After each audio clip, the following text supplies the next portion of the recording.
Hello, my name is Reverend Dr. May Elise Cannon. Today is Friday, June 27th. June 27th. I put in my notes that it's 2026. It's not 2026, it's 2025. So Friday, June 27th, 2025. Today is 630 days of war between Israel and Hamas. That's what the world is calling it. I wanted to start with the war on Gaza. Israel has stopped aid from entering the northern part of the Gaza Strip, but it is still allowing entries from the south. Two officials announced this yesterday. Netanyahu and Katz, the defense minister of Israel, on Wednesday, accused Hamas of seizing aid. Someone just said to me today, and I had not heard this before, and it's one very connected to the Palestine crisis. They said to me today that the reason that Mossad agents are infiltrating some of the distribution of aid in Gaza in order to look for the hostages. And so we're hearing all these reports about the bodies of hostages that have been killed being found. And so one of the reasons we're seeing these high numbers of deaths in Gaza related to the distribution of aid is because Mossad, the intelligence service in Israel, is integrating within that system. Now, that's not substantiated, but I mean, it makes sense. So, the Higher Commission for Tribal Affairs, representing influential clans in Gaza, said the men were protecting trucks in a process managed solely through tribal efforts. Now, you'll recall, because Israel has destroyed all of the police, Hamas has been, significantly diminished, etc. There's been no force by which to orchestrate civil obedience, civil rest, etc. And so tribes have filled in the gaps in that regard. So that's been quite significant, the announcement of aid being halted to the north of Gaza this week.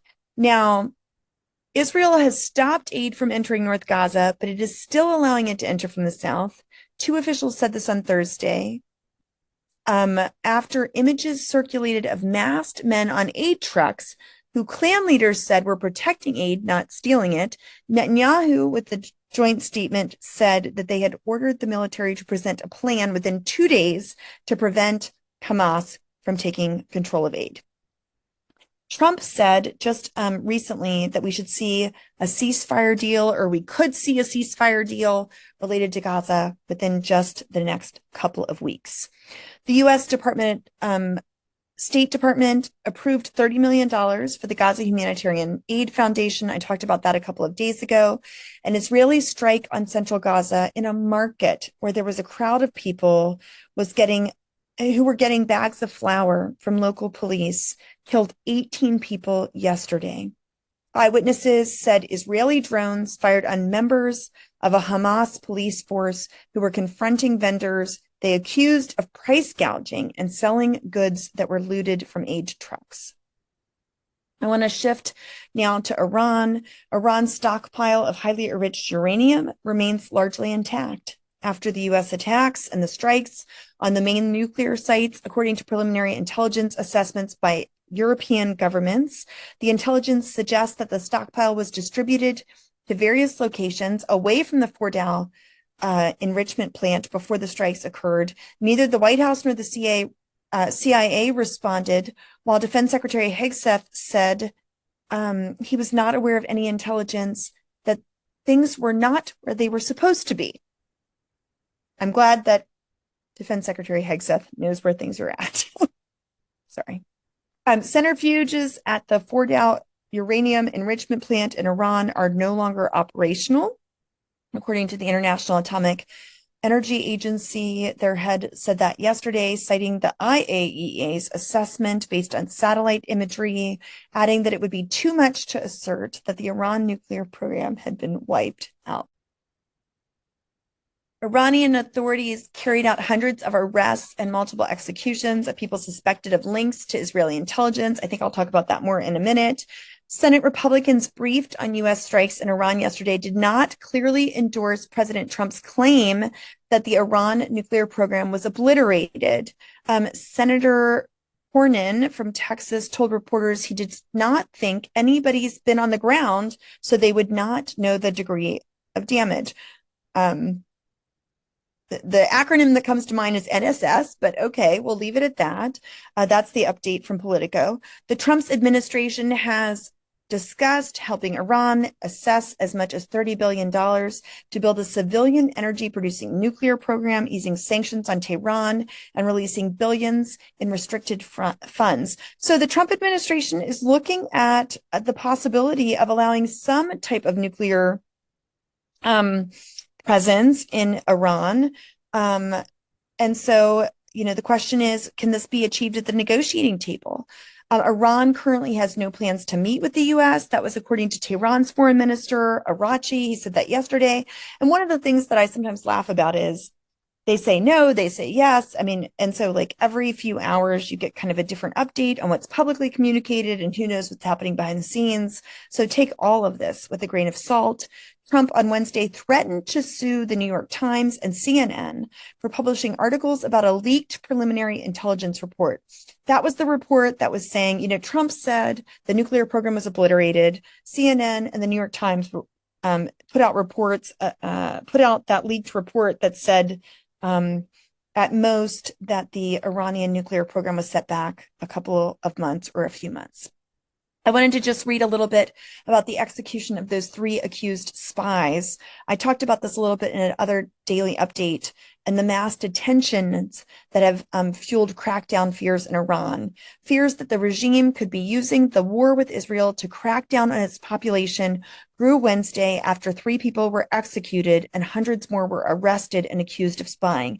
I saw somewhere, and I thought I heard the number that 700 people were arrested. The 3 people who were put to death were accused of spying for Mossad, Israel's espionage agency, by bringing assassination equipment. This is actually a liquid, I presume a poison. I don't know that, but a liquid. It was in shipments of alcoholic beverages to use in the assassination of a public figure. So a semi-official outlet communicated that. And the big concern is that Iran is using the war with Israel as an excuse to regulate its public. Now, Trump says that the U.S. and Iranian officials are going to talk within the next week as the ceasefire holds. So I just shared that the foreign minister of Iran said they're not, and Trump said they are. And so Israel and Iran seemed to hold the fragile ceasefire agreement. The second day was Wednesday. Today is Friday. Trump asserted American and Iranian officials are supposed to talk next week. Pray that happens. We hope that happens. Now, I want to shift to Armenia. I talked about the archbishop who was accused of riling dissent for a coup. As reported earlier, a large number of masked officials from the National Security Service of Armenia gathered at the Holy See. This is like the Vatican of Armenia, the Holy See of Holy Echmiadzin. I've stayed there before. I've had the great privilege of staying there. They detained the Archbishop Mikhail Ajapahyan. If you are Armenian, I apologize. Ajapahyan, the primate of the Shirak Diocese of the Armenian Apostolic Church. On the 26th of June, the Armenian Prosecutor's General Office opened a criminal case against him, accusing him of attempting to overthrow the constitutional order. On the 27th, law enforcement officers arrived at the Mother See. Again, this is equivalent of the Vatican, Echmiadzin in Armenia, Yerevan, to detain the archbishop.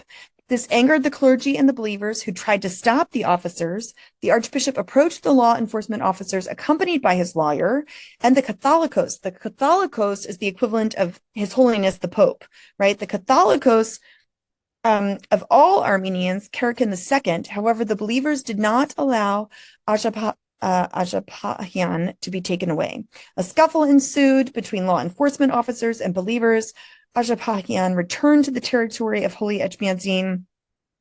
Numerous police officers, special forces, the National Security Service agents were deployed in the area surrounding the Mother See of Holy Echmiadzin, with more forces continuing to arrive.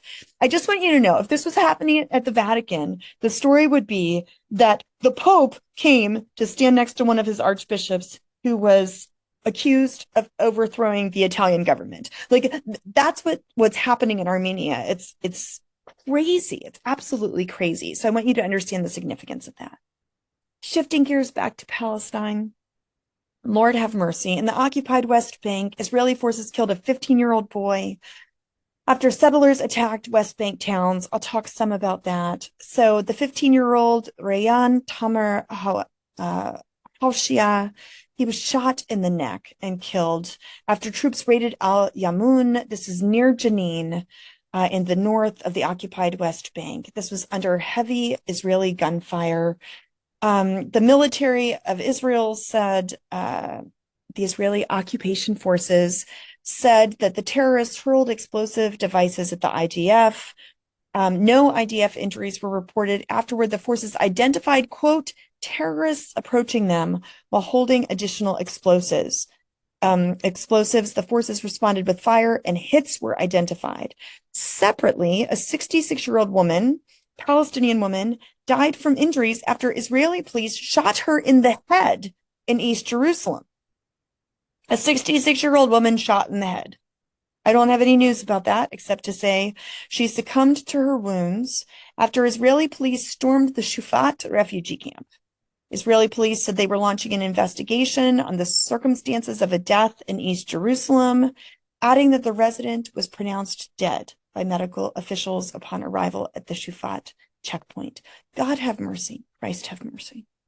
A quick update on Christians in Palestine. Pope Leo did confirm the election of Father Francesco Ielpo, who's the new Custos of the Holy Land. Gratitude to Custos Patton, who we've worked closely with. I gave more of this update previously. In Taipei, this is the Christian village. For any of you who drink beer in Palestine, Taipei beer is amazing. They have a beer festival, which has the largest number of international visitors, like in the history of Palestine, come to the Taipei Beer Festival. It's a Christian village. It's very well known. 3 Palestinians were killed in an occupied West Bank clash with Israeli settlers. Taipei was affected. That village was Kifr Malik was the name of the village where the Palestinians were killed. And in the nearby village of Taipei, vigilantes speaking Hebrew were filmed setting fire to a vehicle. This happened a couple of days ago. Bet Salem has the video. We're calling you to still pray. Pray for Shadi Khoury and his family. This young man who has experienced so much, accused of having lynched a car, taking his hand and hitting a car in East Jerusalem. Years of court cases. His next one is June 30th.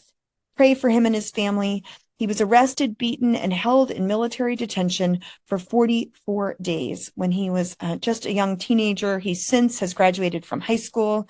We're eager for him to go to college, to have hope for a positive future. Pray for Shadi. I know his mother. I know his family. Pray for them. We're advocating for justice for Shadi Khoury. Consider also joining us in Chicago, September 11th to 13th at the church at the Crossroads. I'll be one of the speakers there among many Palestinian leaders as Jesus urgently calls us to the narrow way of the cross. As violence continues to escalate, as we continue to seek peace. Consider coming together in the context of community through worship, prayer, teaching, and fellowship as we rediscover the gospel of the kingdom, one of both peace and justice. In the name of Christ. Amen.